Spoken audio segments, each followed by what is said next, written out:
Mesdames et messieurs, je vous souhaite la bienvenue dans ce webinaire au sujet de travailler plus rapidement avec AxisVM. Je suis Carlos Martins et comme d'habitude, vous pouvez poser des questions à travers la fenêtre chat ou alors préférentiellement par email et je répondrai aussitôt que possible. Donc n'oubliez pas que c'est bien de connaître bien le logiciel et de planifier les choses afin que vous puissiez travailler plus rapidement avec AxisVM. Pour cela, vous avez des mesures, par exemple, avoir des souris avec des boutons programmables et vous pouvez par exemple programmer les touches que vous considérez essentielles comme par exemple Enter, Escape, Insert, Alt plus F ou CTRL F, etc. Voilà. Nous allons donc ouvrir ici le modèle. Si jamais, voilà, pour ceux qui ne le savent pas encore, dans Paramètres, Raccourcis clavier, ici vous pouvez par exemple dans les boutons rapides choisir un peu tout ce que vous voulez. Par exemple ici, quand vous sélectionnez un mur, il y a l'icône ici qui s'affiche et si vous cliquez, il y a juste ce mur qui sera mis en évidence. Voilà. La même chose pour si vous voulez masquer un élément, vous le sélectionnez, vous le masquez. Par exemple ici, il n'y a toujours pas de raccourci, mais vous pouvez rajouter un, par exemple Alt F. Pour enlever ce raccourci, il suffit juste de cliquer sur le backspace et voilà, on enlève ce raccourci. Vous avez aussi ici toute la liste de raccourcis que vous pouvez bien sûr copier, etc., changer, puis après sauvegarder et éditer. Voilà, maintenant j'aimerais aussi bouton droit de la souris vue de face ou alors CTRL plus 1, ça c'est égal, voilà. Moi je travaille plutôt ainsi et là je vais sélectionner les tâches durée. Vous voyez là j'ai sélectionné les tâches durée, l'icône il est actif, j'aurais pu cliquer sur l'icône ou alors je fais CTRL F et voilà j'ai ma structure qui est mise en évidence. Ici je vais mettre perspective. Et voilà. Ensuite, ici, si jamais, par exemple, là, vous pouvez après éditer des choses que vous avez faites. Comme ici, par exemple, vous voyez, j'ai une excentricité de cette dalle qui est de ce bout de radier par rapport à l'autre, de ce bout de dalle par rapport à l'autre bout de dalle, pardon. Et voilà, ici, vous pouvez changer assez facilement pour une dalle, etc., si elle a une excentricité différente. Aussi, là je vais mettre plutôt, je vais ici tourner le modèle, pardon. Là vous voyez que le modèle il n'est pas complet, il manque des murs, on va juste créer ici des murs rapidement. Je vais vous montrer comment à travers le modélisateur d'objets. Donc là, ici je veux un mur en briques, rotule, la hauteur c'est 3 mètres, mais si vous avez défini les étages auparavant, donc la hauteur selon l'étage que vous êtes, c'est automatique cette valeur, donc vous devez juste rentrer ici l'épaisseur, mais là c'est 3 mètres et voilà, je sélectionne les rotules de bord et là je vais faire mon mur assez rapidement, enfin les deux murs qu'il me manque, voilà. Là, j'ai fait mes deux murs. Ensuite, si vous voulez mettre en évidence, vous pouvez mettre tous les murs en briques, par exemple, en évidence. Pour cela, vous cliquez ici sur la fonction sélection basée sur plusieurs critères et vous faites mur, par exemple, et matériaux. Là, on sélectionne briques, Enter. Et là, vous voyez, j'ai tous les murs en briques qui ont été sélectionnés. Vous pouvez aussi faire CTRL F ou alors cliquer ici sur l'icône directement. Voilà. Ensuite ici, je vais juste mettre vue de face de nouveau.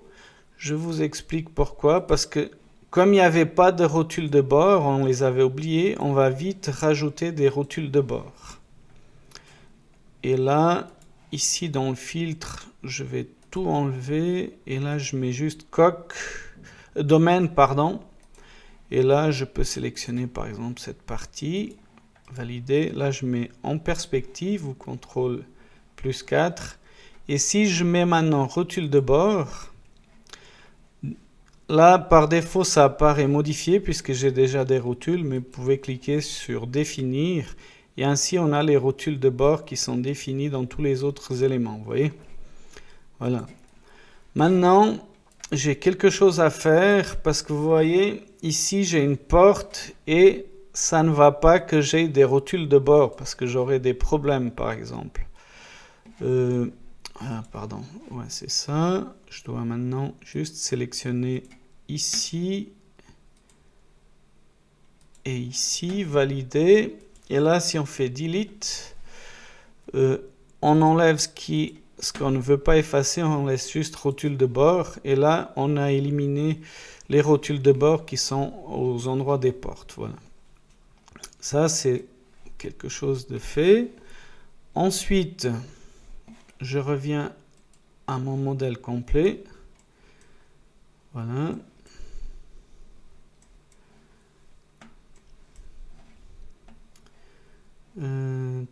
Tac, montre. Ah, j'ai oublié de vous montrer quelque chose encore. Ici, vous voyez, j'ai des nœuds qui sont d'une couleur bleue. Et là, si je clique dessus, vous voyez, ça j'ai fait exprès. Donc normalement, en modèle 3D, ici, le nœud il doit être libre, vous voyez. Donc là, il redevient normal, mais j'ai d'autres nœuds. Si jamais vous avez une situation comme ça, vous pouvez les changer directement ici dans le navigateur de tableau. Et en allant sur nœuds, vous voyez, vous avez ici les nœuds, ils ne sont pas toujours libres. Donc. Et si on vient là, avant de cela, il faut toujours, voilà, ici j'ai déjà projet entier, c'est très bien. Donc ici, je fais bouton droit de la souris, sélectionner la colonne entière. Et ici, je fais de nouveau bouton droit, fixer une valeur commune. Et là, je peux mettre libre et vous changez automatiquement toute la colonne. Là, la même chose, fixer une valeur commune, je mets libre. Et ici, de nouveau, bouton droit de la souris, voilà, sélectionner le tableau complet, bouton droit de la souris, fixer une valeur commune. Et on a fait ici assez rapidement, donc on n'a plus ce problème de nœuds qui sont contraints, ils sont tous libres. Voilà. Ensuite, maintenant, si je vais dans charge, maintenant on va dans charge, juste vous montrer, dans charge, voilà. La visualisation des charges. Bon, si jamais pour l'instant j'ai juste les charges de poids propres et les charges et les surcharges, j'ai pas de charge utile, vous voyez, j'ai rien dans charge utile, mais au lieu de faire étage à étage, vous pouvez, imaginons que vous avez le double des charges que vous avez là, vous pouvez dupliquer cette charge, par exemple en cliquant sur dupliquer, je mets CH de charge utile et puis là je dis que le facteur multiplier les charges par 2. Valider. Et là vous voyez j'ai ici les charges qui ont été définies pour les charges utiles. Ici bien sûr là je dois juste changer cette partie là. Ici je vais mettre moins 0.4 pour la toiture et voilà. Donc, vous voyez, j'ai mes charges utiles qui ont été définies en quelques clics au lieu de sélectionner étage à étage. Bien sûr, après, vous pouvez contrôler avec ici le codage couleur et ainsi faire un contrôle que tout est vraiment juste par rapport à ce que vous voulez. Voilà. Ensuite, je vais vous montrer, ici, vous voyez, je veux diviser les charges en cas de charges distincts par étage, mais la fonction, elle est inactive. Pourquoi? Pour qu'elle soit active, il faut ici venir dans étage ou F7 et ici je vais mettre trouver pour que ce soit plus rapide et là il m'a trouvé les étages que l'on voit ici et maintenant la fonction elle est disponible. Si je clique maintenant sur cette fonction, là je dois dire le nom, voilà, quel groupe de charges, par exemple les charges utiles, supprimer la charge d'origine et inclure le nom de l'étage dans le nom du cas de charge. Voilà. Si je fais valider, je dois sélectionner toutes les charges, valider. Automatiquement, la charge d'origine elle a été effacée, mais maintenant, vous voyez, on a ici charge étage -1, rez-de-chaussée, étage 1 et charge utile voilà, de la toiture, ou étage 2. Maintenant, je vais aussi utiliser cette fonction qui est assez utile aussi, diviser les charges en cas de charge distincte par une trame structurelle. Pour le moment, on n'a pas de trame structurelle, c'est pour ça que c'est inactif. Donc, on va créer ici très rapidement une trame structurelle. Ici, je vais mettre 6 fois 2, 5 fois 2, et là, mon point d'origine, je vais dire qu'il est là. Je fais valider, valider. Vous voyez, j'ai fait ma trame structurelle. Et maintenant, l'icône, elle est active. Si je clique maintenant ici, je peux mettre par exemple CH de nouveau. Quel groupe de charges variables? Donc, c'est celle-là. Supprimer les charges d'origine. Et ici, vous avez la possibilité de champ par champ et échiquier, pardon. Là, je vais mettre échiquier, valider. On sélectionne toutes les charges, valider. Et automatiquement, vous voyez, il nous a créé ici les charges qu'on voulait. Voilà. Une autre fonction très utile, et des fois qu'on utilise souvent, c'est ici la charge hydrostatique. Là, je vais juste tout simplement créer une nouvelle charge qui s'appellera terre, par exemple. Je fais valider. Et là, je peux créer assez facilement la charge hydrostatique ou pression de terre que nous avons dans les murs. Là, tout ce qu'on doit faire, c'est sélectionner. Pardon, je me suis loupé à cliquer sur le mur. Voilà, on doit sélectionner tous les murs de pourtour.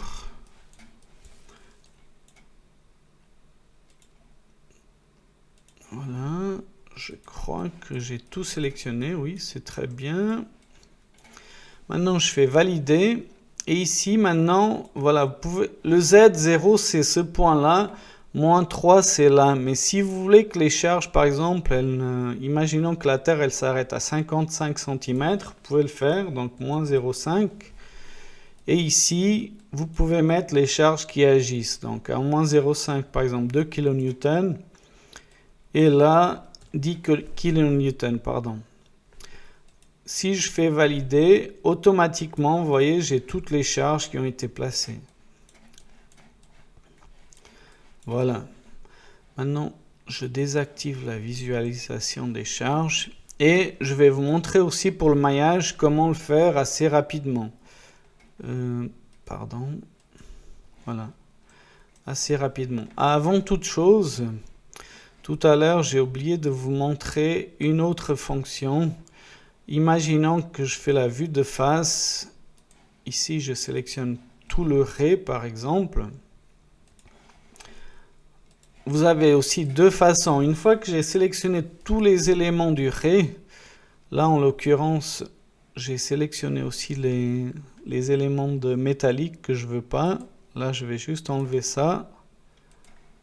Voilà. Ah, j'ai le filtre qui est désactivé. Non, c'est bon. Oui, mais je ne suis pas au bon endroit. Ok, c'est bon. Moins. Alors là, voilà. Moins ça. Voilà. Je dois aussi enlever ça. Et je vais aussi enlever ça. Valider. Là, je mets juste en évidence ça. Si jamais, voilà, vous pouvez ici, par exemple, créer ici des parties logiques définies par l'utilisateur. Par exemple, mur, brique, ray. Voilà. Ça, je peux le faire. C'est une des manières de le faire. Ou alors, je peux aussi cliquer ici sur sauvegarde dans la bibliothèque de dessin. Et là, j'ai déjà mur, brique, ray, OK. Et imaginons que vous êtes dans le modèle complet. Ici, si je viens là, je clique sur mur, brique, ray. J'ai cet affichage qui revient à chaque fois. Voilà.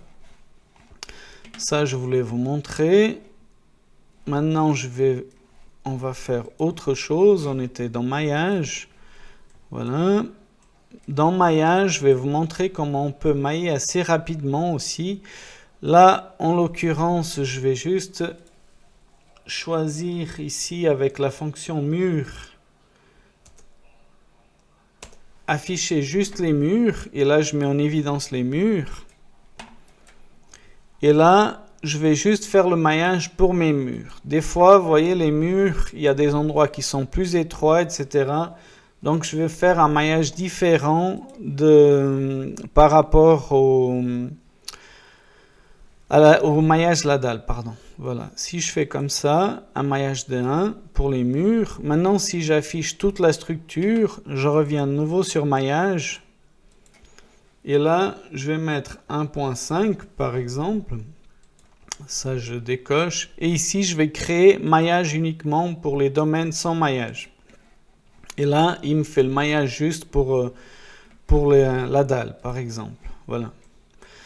Maintenant, si je vais sur statique, je suis prêt à calculer mon modèle.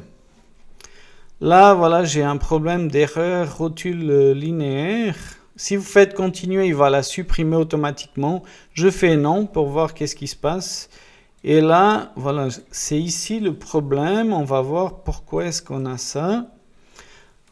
Donc, si jamais, voilà.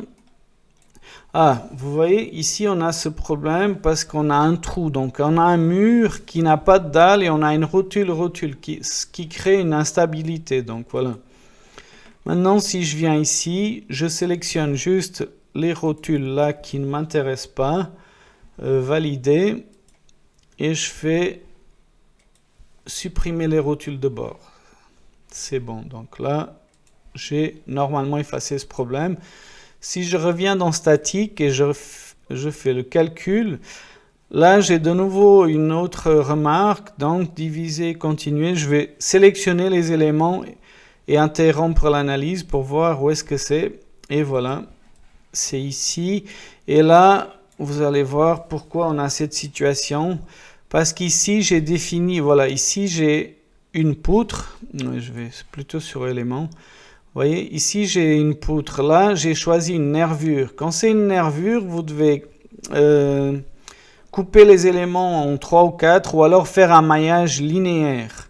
Mais là, en l'occurrence, je ne veux pas de nervure parce que je veux ça comme une poutre, exactement comme les autres. Et ainsi, je pourrais calculer, normalement, j'aurai plus de remarques. Donc, statique, je lance mon calcul. Et là, vous voyez, le calcul, il s'est lancé. On a effacé les messages qu'on avait. Et après quelques secondes, on a les résultats qui vont s'afficher. Donc, c'est assez rapide. Ici, maintenant, bon, j'ai plus besoin de ma trame structurelle. Si jamais, je vais l'effacer. Voilà. Et ici, je vais afficher mes combinaisons critiques minimum. Voilà. Ici, vous avez les résultats donc de votre structure. Si jamais, bien sûr, il est plus simple des fois de visualiser les résultats une fois que nous avons défini les étages, de voir ici, voilà, étage -1, ré, étage 1, étage 2, etc. Revenir au modèle complet ou alors mettre vue de face, par exemple, imaginons que nous voulons analyser le radier. Ici, on met en évidence le radier, perspective par exemple. Et là, n'oubliez pas que vous avez la possibilité de définir des parties de vous-même. Voilà, radier, valider, vous voyez. Ainsi, j'ai créé ici, maintenant j'ai deux parties que j'avais définies, vous voyez. Assez rapidement, vous pouvez sélectionner une ou l'autre, voilà. Je vais maintenant vous montrer une autre manière de faire. Vous pouvez aussi le faire, créer ici avec la fonction plan de travail. Vous voyez, vous pouvez créer des plans de travail temporaires et intelligents, par exemple. Si je viens là, juste sélectionner au bon endroit. Des fois, c'est pas évident de sélectionner. Voilà. Et ici, voilà, je vais dire que c'est l'affichage local et cacher les éléments qui ne sont pas dans le plan de travail. Là, vous voyez, j'ai juste ici mon mur qui s'affiche sur toute la hauteur et donc je peux analyser les résultats assez rapidement, quoi. Ben là, en l'occurrence, c'est les EZ, mais vous pouvez afficher d'autres efforts, par exemple. Là, je reviens de nouveau à mon modèle entier. Voilà. Et là, on va voir autre chose, comme par exemple les forces internes de la poutre, MY par exemple. Là, j'ai en isosurface, mais on peut mettre diagramme plein. Et ici, vous voyez, j'ai les efforts dans les poutres. Si jamais, vous pouvez cliquer sur une et avoir le résumé, etc. Ce qui est beaucoup plus simple à avoir directement tous les efforts. Si je viens dans étude acier, imaginons je veux faire l'étude acier de cette poutre-là, je fais ici valider, je sélectionne ici mes 3 bouts de poutre, voilà, tac. Et ici, je vais juste mettre qu'elle n'est pas cassée et je fais valider les paramètres standards d'origine. Et là, si je viens là maintenant,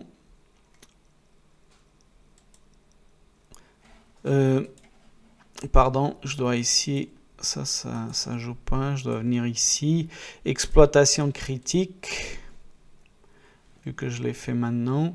Et si je vais maintenant dans exploitation critique, maintenant j'ai ici pour la poutre que j'ai fait l'étude acier. Là, vous voyez qu'elle vérifie, donc il n'y a pas de problème. Et vous avez, si jamais, l'étude en cours qui est là, que vous pouvez imprimer directement, donc avec toutes les vérifications, etc.